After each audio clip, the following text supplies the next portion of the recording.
Hello दोस्तों, नमस्कार। फिर से स्वागत है आप सभी का आपके अपने यूट्यूब चैनल में। दोस्तों, आज मैं लेकर आया हूँ आपके लिए बहुत ही इम्पोर्टेंट 25 जीके के क्वेश्चन, जो कि आपके एसएससी जीडी के लिए बहुत ही इम्पोर्टेंट है। जो भी साथी एसएससी जीडी की तैयारी कर रहे हैं तो वो जल्दी से चैनल के साथ जुड़ जाइए, और जो भी नए हैं वो चैनल को सब्सक्राइब करना ना भूलें। तो आइए शुरू करते हैं। तो क्वेश्चन है आपका स्क्रीन पे। स्वतंत्र भारत में निम्नलिखित में से कौन सी महिला किसी राज्य की पहली राज्यपाल थी? स्वतंत्र भारत में निम्नलिखित में से कौन सी महिला किसी राज्य की पहली राज्यपाल थी? तो पहला ऑप्शन है श्रीमती सरोजनी नायडू, दूसरा ऑप्शन है श्रीमती सुचेता कृपलानी, तीसरा ऑप्शन है श्रीमती इंदिरा गांधी, चौथा ऑप्शन है श्रीमती विजय लक्ष्मी पंडित। तो स्वतंत्र भारत की पहली महिला राज्यपाल थी सरोजनी नायडू। ये इसका राइट आंसर हो जाएगा, सरोजनी नायडू। सरोजनी नायडू भारत के उत्तर प्रदेश राज्य की पहली राज्यपाल थी, और उन्होंने 15 अगस्त 1947 से 2 मार्च 1949 तक उत्तर प्रदेश राज्य पर शासन किया।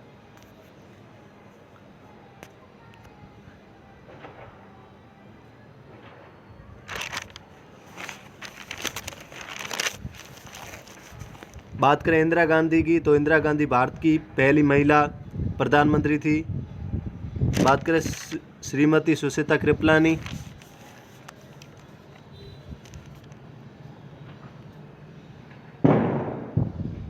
तो सुचेता कृपलानी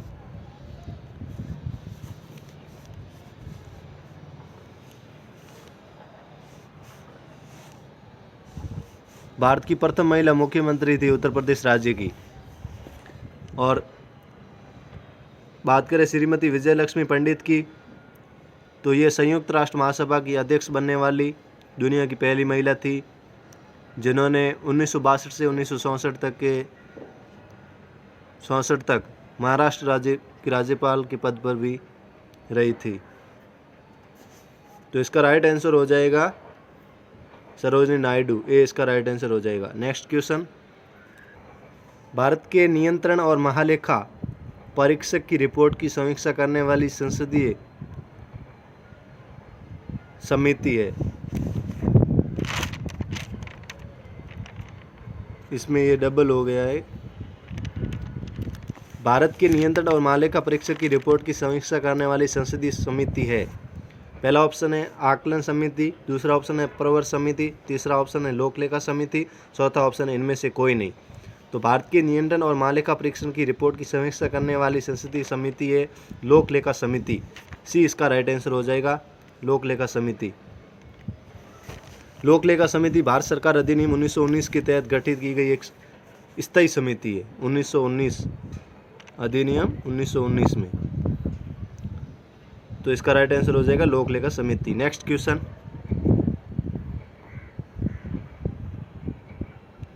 संयुक्त राष्ट्र संघ दिवस निम्नलिखित किस तिथि को मनाया जाता है? संयुक्त राष्ट्र संघ निम्नलिखित में किस तिथि को मनाया जाता है? तो पहला ऑप्शन है 24 अक्टूबर, दूसरा ऑप्शन है 24 जनवरी, तीसरा ऑप्शन है 24 दिसंबर, चौथा ऑप्शन है 24 दिसंबर। तो संयुक्त राष्ट्र दिवस 24 अक्टूबर को मनाया जाता है। तो ये इसका राइट आंसर हो जाएगा,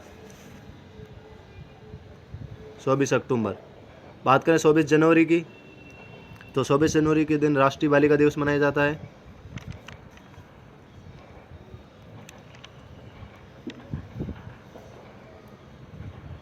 तो 24 सितंबर को समुद्री दिवस मनाया जाता है।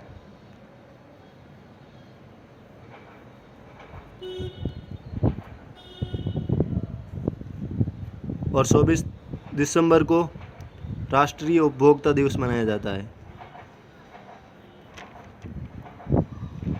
तो संयुक्त राष्ट्र संघ दिवस 24 अक्टूबर को मनाया जाता है। ये इसका राइट आंसर हो जाएगा। नेक्स्ट क्वेश्चन,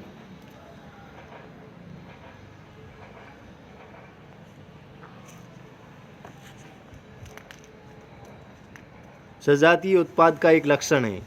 सजातीय उत्पाद का एक लक्षण है। पहला ऑप्शन है अपूर्ण बाजार का, दूसरा ऑप्शन है एकाधिकार का, तीसरा ऑप्शन है अल्पाधिकार का, चौथा ऑप्शन है पूर्ण बाजार का। तो सजातीय उत्पाद का एक लक्षण है पूर्ण बाजार का। डी इसका राइट आंसर हो जाएगा, पूर्ण बाजार। नेक्स्ट क्वेश्चन,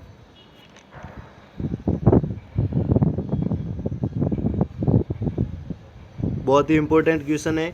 गाय के दूध का रंग किसकी मौजूदगी के कारण थोड़ा पीला होता है? गाय के दूध का रंग किसकी मौजूदगी के कारण थोड़ा पीला होता है? तो पहला ऑप्शन है जेथोफिल, दूसरा ऑप्शन है राइबोफ्लेविन, तीसरा ऑप्शन है राइब्यूलोस और चौथा ऑप्शन है कैरोटीन। तो गाय के दूध में कैरोटीन नाम का प्रोटीन पाया जाता है, उसकी वजह से इसका रंग पीला होता है। तो इसका राइट आंसर हो जाएगा कैरोटीन। डी इसका राइट आंसर हो जाएगा, कैरोटीन। नेक्स्ट क्वेश्चन, अकबरनामा किसने लिखा था? अकबरनामा पुस्तक किसने लिखी थी? तो अकबरनामा, पहला ऑप्शन अकबर, दूसरा ऑप्शन बीरबल, तीसरा ऑप्शन अबुल फजल, चौथा ऑप्शन भगवान दास। तो अकबरनामा के लेखक अबुल फजल है। सी इसका राइट आंसर हो जाएगा, अबुल फजल। नेक्स्ट क्वेश्चन,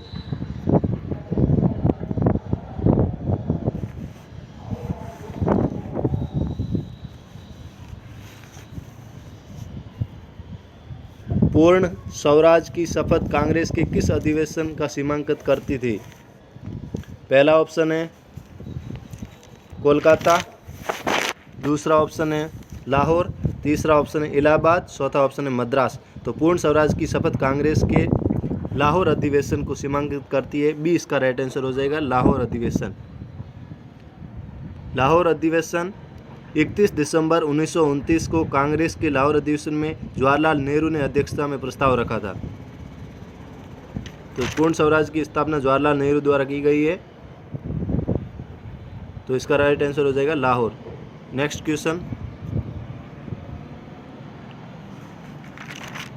रेडक्लिफ रेखा किन देशों की सीमाओं का सीमांकित करती है?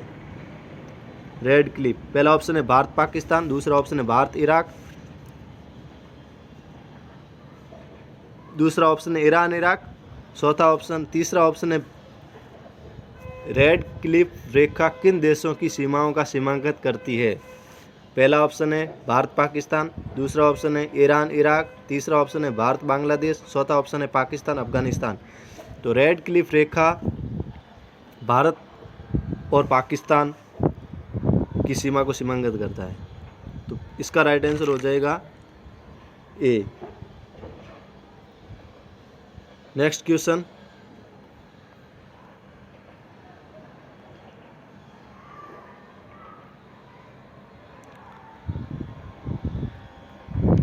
भारतीय संविधान का कौन सा भाग कल्याणकारी राज्य के आदर्श घोषित करता है?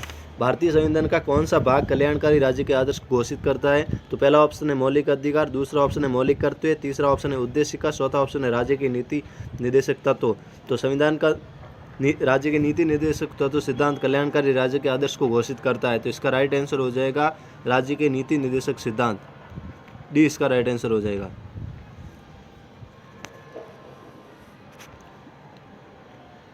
नेक्स्ट क्वेश्चन,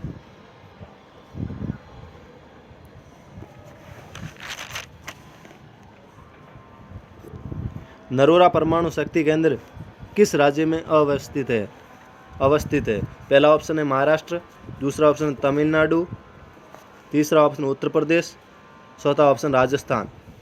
तो नरोरा परमाणु शक्ति केंद्र उत्तर प्रदेश राज्य में अवस्थित है।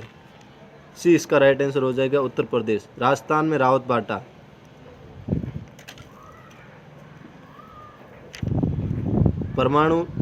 नरोरा परमाणु शक्ति केंद्र उत्तर प्रदेश में है। तो सी इसका राइट आंसर हो जाएगा। नेक्स्ट क्वेश्चन है, उस स्थिति को क्या कहते हैं जिसमें कुल आय कुल लागत के बराबर हो? उस स्थिति को क्या कहते हैं जिसमें कुल आय कुल लागत के बराबर हो? पहला ऑप्शन है एकाधिकारी प्रतियोगिता, दूसरा ऑप्शन है उत्पादन का समतुल्य स्तर, तीसरा ऑप्शन है संतुलन स्तर बिंदु और चौथा ऑप्शन है पूर्ण प्रतियोगिता। तो उस स्थिति को क्या कहते हैं जिसमें कुल आय कुल लागत के बराबर हो? मतलब कुल जो आय है वो कुल लागत के बराबर है, तो उसको हम कहते हैं संतुलन स्तर बिंदु। कुल आय प्लस कुल लागत दोनों बराबर है तो उसको हम संतुलन स्तर बिंदु कहते हैं। तो इसका राइट आंसर हो जाएगा सी। नेक्स्ट क्वेश्चन है स्कूलों के निम्न नामों में से कौन सा जवाहरलाल नेहरू के साथ जुड़ा हुआ है? पहला ऑप्शन है नवयुग, दूसरा ऑप्शन नवोदय स्कूल, तीसरा ऑप्शन है सर्वोदय स्कूल, चौथा ऑप्शन है इनमें से कोई नहीं। तो जवाहरलाल नेहरू के साथ जो जुड़ा हुआ स्कूल का नाम है वो है नवोदय स्कूल। इसका राइट आंसर हो जाएगा नवोदय स्कूल, जवाहर नवोदय विद्यालय JNV, जो कि जवाहरलाल नेहरू के साथ जुड़ा हुआ है। तो इसका राइट आंसर बी हो जाएगा। नेक्स्ट क्वेश्चन, म्यांमार को किस रूप में जाना जाता है? पहला ऑप्शन है सुदूर पूर्ण का धान का कटोरा, दूसरा ऑप्शन है मत्स्य ग्रहण स्वर्ग, तीसरा ऑप्शन है जहाज मरम्मत स्वर्ग और चौथा ऑप्शन है प्रमुख तेल उत्पादक। तो म्यांमार को सुदूर पूर्ण का धान का कटोरा कहते हैं, ये इसका राइट आंसर हो जाएगा। धान का कटोरा, सुदूर पूर्ण धान का कटोरा। धान का कटोरा म्यांमार को क्यों कहते हैं? तो इसका कारण यह है कि म्यांमार में चावल की फसल अधिक मात्रा में पैदा की जाती है, इसलिए। नेक्स्ट क्वेश्चन,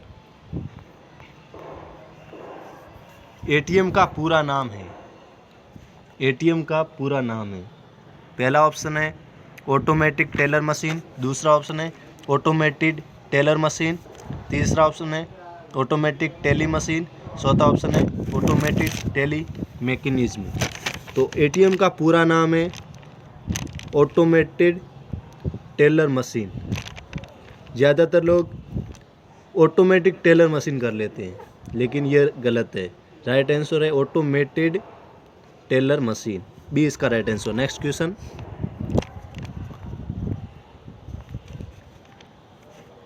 दादा भाई नौरोजी के अनुसार स्वराज का अर्थ था। दादा भाई नौरोजी के अनुसार स्वराज का अर्थ था, पहला ऑप्शन है पूर्ण स्वतंत्रता, दूसरा ऑप्शन है स्वशासन, तीसरा ऑप्शन है आर्थिक स्वतंत्रता, चौथा ऑप्शन है राजनीतिक स्वतंत्रता। तो दादा भाई नौरोजी के अनुसार स्वराज का अर्थ है आर्थिक स्वतंत्रता, सी इसका राइट आंसर हो जाएगा। नेक्स्ट क्वेश्चन, बंगाल का पहला गवर्नर जनरल कौन था? बंगाल का पहला गवर्नर जनरल कौन था? पहला ऑप्शन है रॉबर्ट क्लाइव, दूसरा ऑप्शन है वॉरेन हेस्टिंग, तीसरा ऑप्शन है विलियम बेंटिंग, चौथा ऑप्शन है कॉर्नवालिस। तो बंगाल का पहला गवर्नर जनरल था रॉबर्ट क्लाइव, ये इसका राइट आंसर हो जाएगा। भारत का पहला गवर्नर जनरल विलियम बेंटिंग।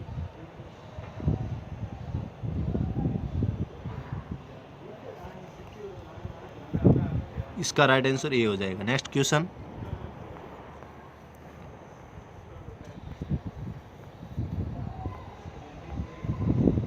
वह स्थिति जिसमें लोगों की आय का स्तर खपत का न्यूनतम खर्चा करने के लिए पर्याप्त न हो उसे क्या कहते हैं? पहला ऑप्शन है पूर्ण निर्धनता, दूसरा ऑप्शन है सापेक्ष निर्धनता, तीसरा ऑप्शन है शहरी निर्धनता और चौथा ऑप्शन है ग्रामीण निर्धनता। तो वह स्थिति जिसमें लोगों की आय का स्तर खपत का न्यूनतम खर्चा करने के लिए पर्याप्त न हो उसे पूर्ण निर्धनता कहते हैं, ये इसका राइट आंसर हो जाएगा। नेक्स्ट क्वेश्चन, गुप्त वंश के किस राजा को भारत का नेपोलियन कहा जाता था? गुप्त वंश के किस राजा को भारत का नेपोलियन कहा जाता था? पहला ऑप्शन है समुद्रगुप्त, दूसरा ऑप्शन चंद्रगुप्त विक्रमादित्य, तीसरा ऑप्शन है श्रीगुप्त और चौथा ऑप्शन है चंद्रगुप्त प्रथम। तो गुप्त वंश के किस राजा को भारत का नेपोलियन? तो भारत का नेपोलियन समुद्रगुप्त को कहते हैं, ये इसका राइट आंसर हो जाएगा। नेक्स्ट क्वेश्चन,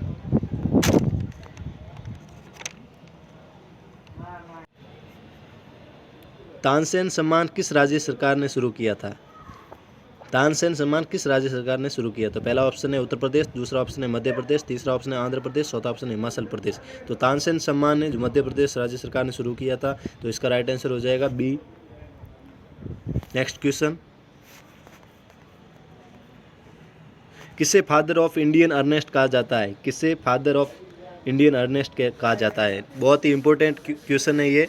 तो पहला ऑप्शन है जवाहरलाल नेहरू, दूसरा ऑप्शन है एओम ह्यूम, तीसरा ऑप्शन है महात्मा गांधी, चौथा ऑप्शन है लोकमान्य तिलक। तो father of Indian unrest Lokmanya Tilak को कहते हैं। तो इसका राइट आंसर हो जाएगा लोकमान्य तिलक, डी इसका राइट आंसर हो जाएगा। नेक्स्ट क्वेश्चन,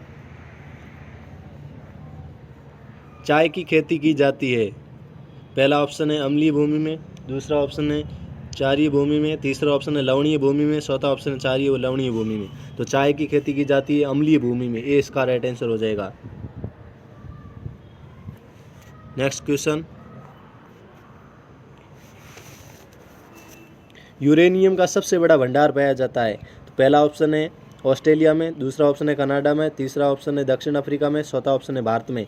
तो यूरेनियम का सबसे बड़ा भंडार पाया जाता है कजाकिस्तान। इसमें कजाकिस्तान ऑप्शन नहीं है, बट जो सबसे बड़ा भंडार पाया जाता है वो कजाकिस्तान में पाया जाता है।